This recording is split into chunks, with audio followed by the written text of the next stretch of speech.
Welcome to the Get Real with King Arthur show. How you doing, kiddos? Anyway, today we're going to talk about success. And what is success?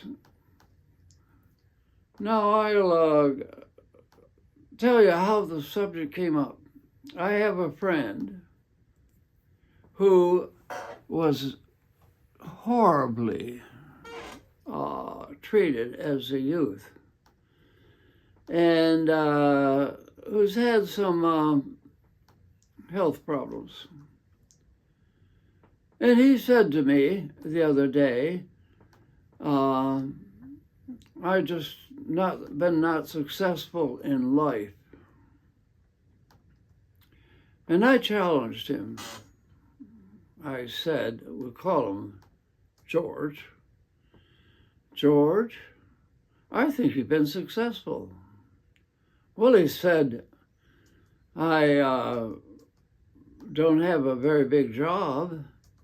No, I said, and you didn't become the head of a corporation or a big politician or a wealthy person. I said, that's not my rule of success. You're a good person. I know he's a good person. Let me give you some examples. We were driving down a road in San Diego, and he saw a car on fire. He stopped to go see if he could help.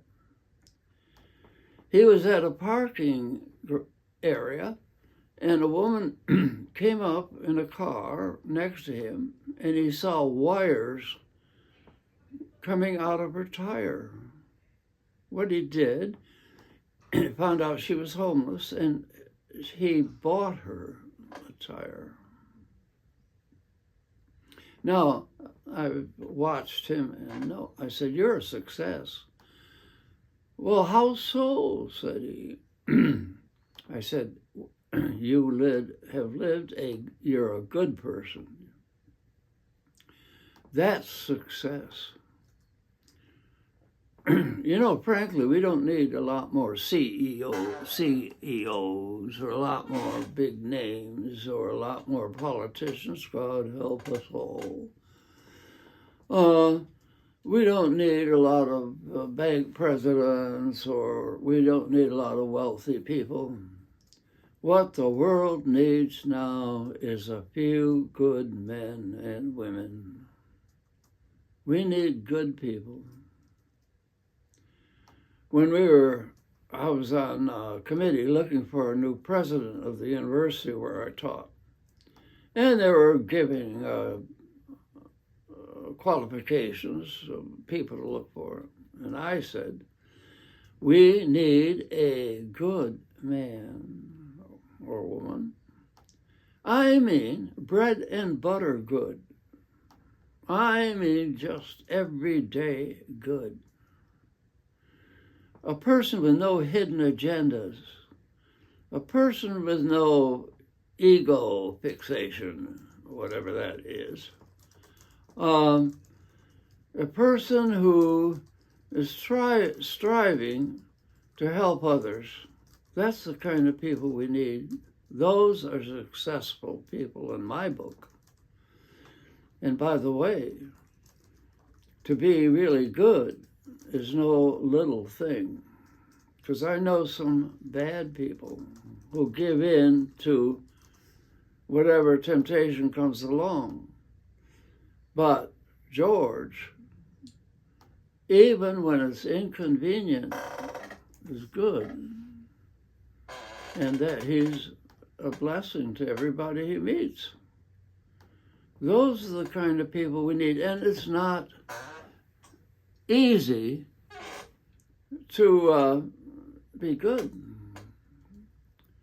It takes a lot of, grit or something to be good.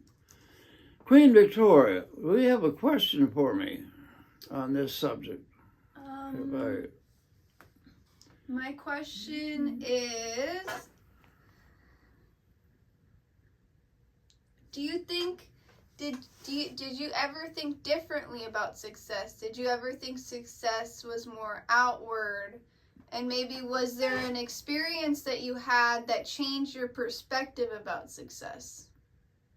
Oh, well, I think we're all tempted to want to be, it was legitimate, to want to be a success in worldly terms. Yes, that's legitimate, but it's not primary. No. If you're good, if you're a leader and you're bad, you can be really destructive. Primary is to be good, a good person.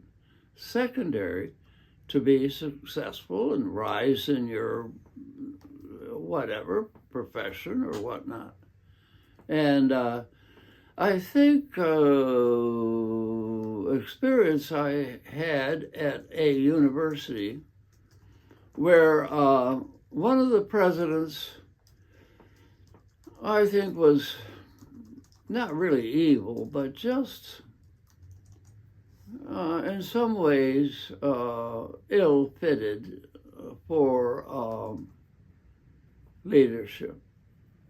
I'm sort of wiggling around here, am I not, Queen Victoria? But anyway, and certainly a bad person can do a lot of damage. I mean, I don't know much about Napoleon, and he was certainly a fabulous leader.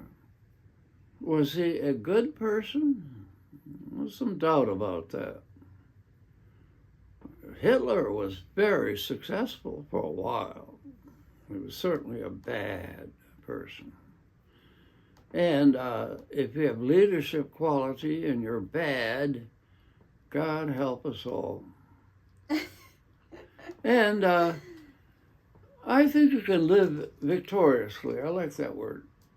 That is, we all have trouble, and we all have things we struggle against, and we all have handicaps and whatnot. But can you keep your sense of joy? We talked about that previously, that bond between life and joy. Can you keep that? Can you help others? I think you're a success. Queen Victoria, do you agree with me or you disagree with me? I disagree completely. Ah. Just kidding. Just kidding. Good. No, I don't. Good. I actually have another question for you. What is that? The question is, how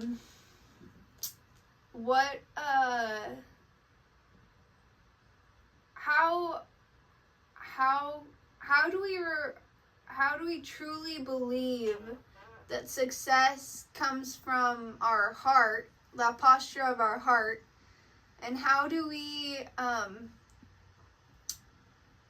shift our perspective when we're constantly being told the opposite? That is an excellent question.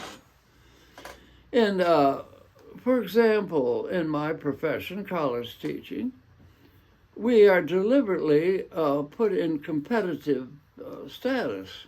So you have to perform in certain ways, and you're judged against others in the same profession.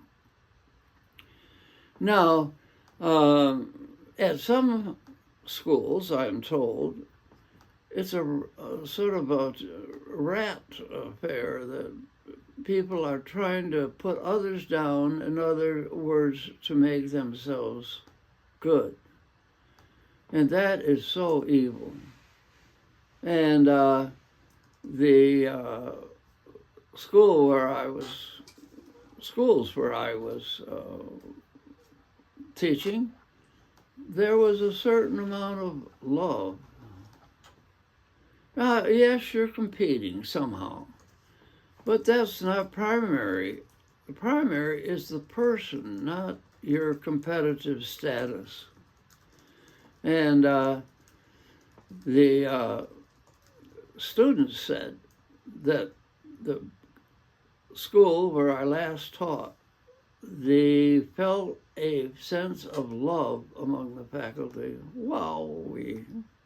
And listen, if you're after wisdom, which is, I assume, what a liberal arts college is, and you act like a rat, what kind of wisdom is this?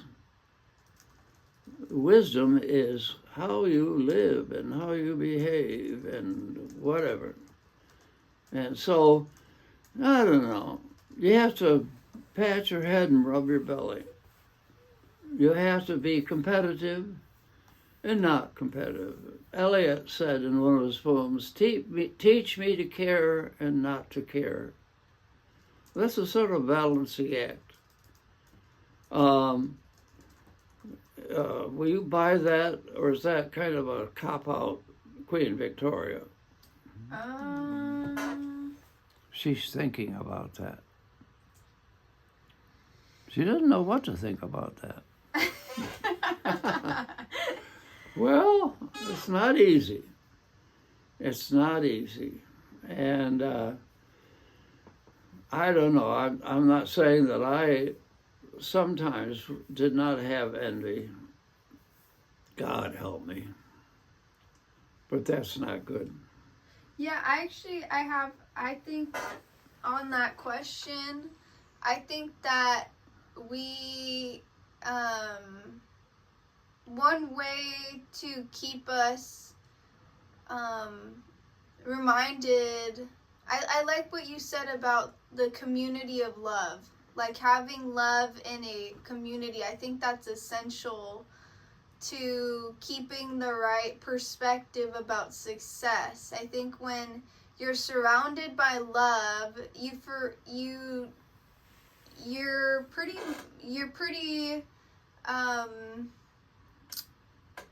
focused on that instead of trying to find love in outward success. That's good. And I had a colleague who said a very cruel thing to me, the most cruelest thing I ever heard in my teaching career. And yet, I was angry at that. And yet, I wished him success. I wished him to change. But as a person, I wanted him to be fulfilled and whatnot. I wanted him to change, that's for sure. But not evil. I didn't want to. I think there is nothing worse than the statement, God damn you. What an awful thing to say. And not just because some people shy away from cuss words either. And anyway, I think maybe we can pursue this later and give me some feedback. And come on, be a good person. People be good.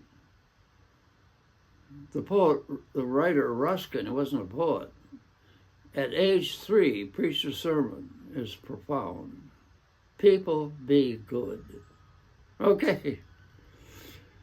Take care and give me some feedback. And